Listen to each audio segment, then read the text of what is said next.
So let's understand what is the reality of passive voice. What is the real passive voice? ठीक है. First of all,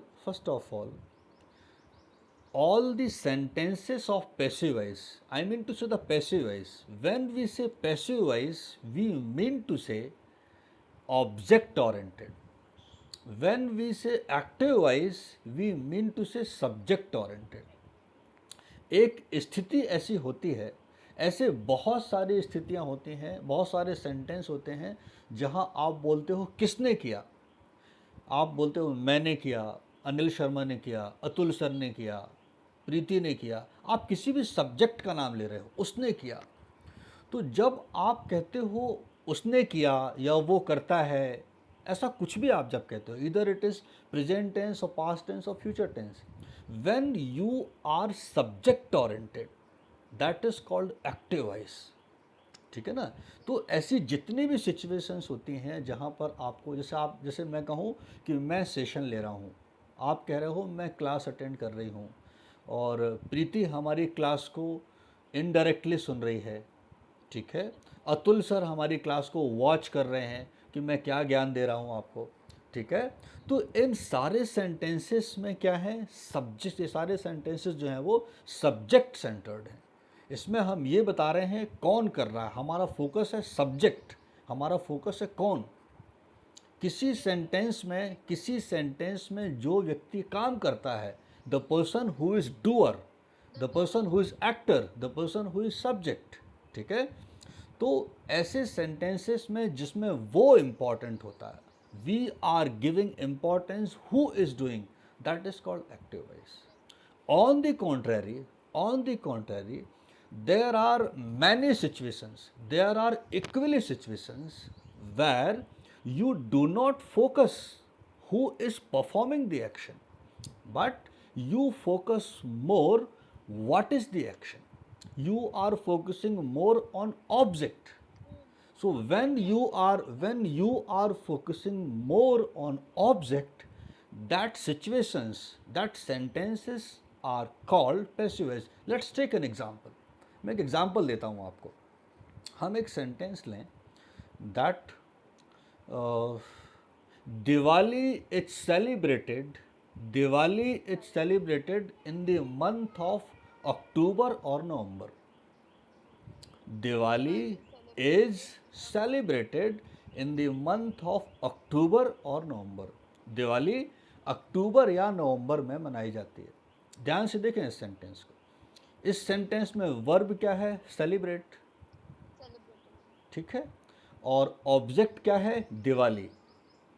कभी आपको object समझ में नहीं आए, so you go to verb and you ask the question what, and what answer you get, that is called object. तो verb क्या है आपका, वर्ब है इसमें सेलिब्रेट. आप उससे पूछो व्हाट इज सेलिब्रेटेड, क्या सेलिब्रेट हो रहा है, तो आपका आंसर आएगा दिवाली. सो दिवाली इज ऑब्जेक्ट. इस सेंटेंस को ध्यान से देखो आप. सेंटेंस है Diwali is celebrated in the month of October और नवंबर. इस सेंटेंस में जिनल ध्यान देना, इस सेंटेंस में क्या कोई सब्जेक्ट दिख रहा है आपको? नो. ठीक है. अच्छा, एक बात तो पक्की है, अगर कहीं पर कोई क्रिया हो रही है तो सब्जेक्ट तो होगा ही. सब्जेक्ट होगा नहीं तो क्रिया करेगा कौन? प्लीज.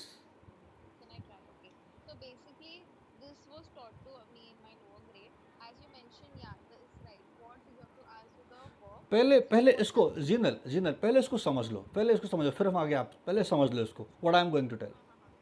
तो सेंटेंस है Diwali is celebrated on October और November. what I am trying to say, in this sentence subject is not mentioned.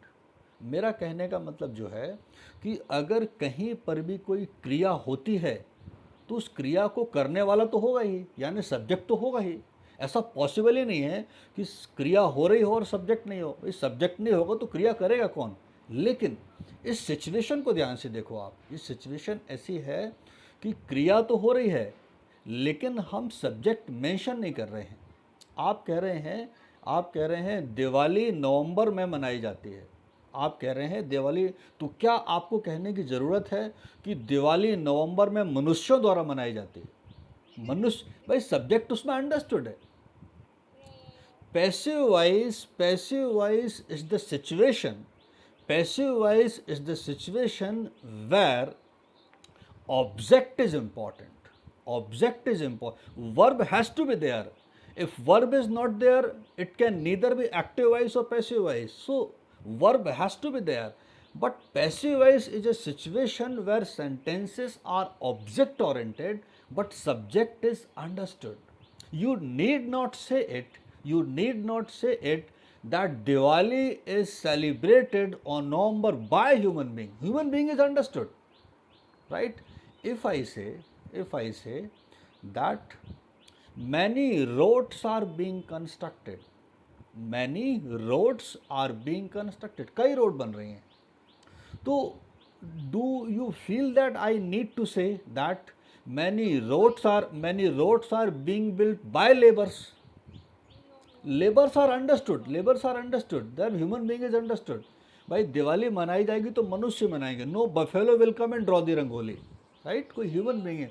Sweets ऐसा नहीं कि कोई और मनाएगा, no dog will make the sweet, right? Human being will do, but that subject is understood. So the whole story of passive voice is that there is a verb but subject is understood. ये जो understood verb में जो word use कर रहा हूँ, ये word कहीं रेनेड Martin में नहीं मिलेगा आपको, ये मैंने अपने अनुभव से बनाया है आपको समझाने के लिए. ठीक है बेटा?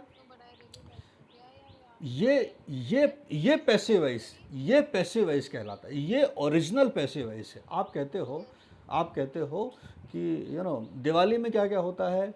Sweets are prepared, houses are painted and decorated, yes, and crackers are blasted. जितनी भी चीज़ें होती, ये ओरिजिनल पैसिव वॉइस हैं, ये हमने कहीं पैसिव एक्टिव वॉइस से नहीं ली हैं.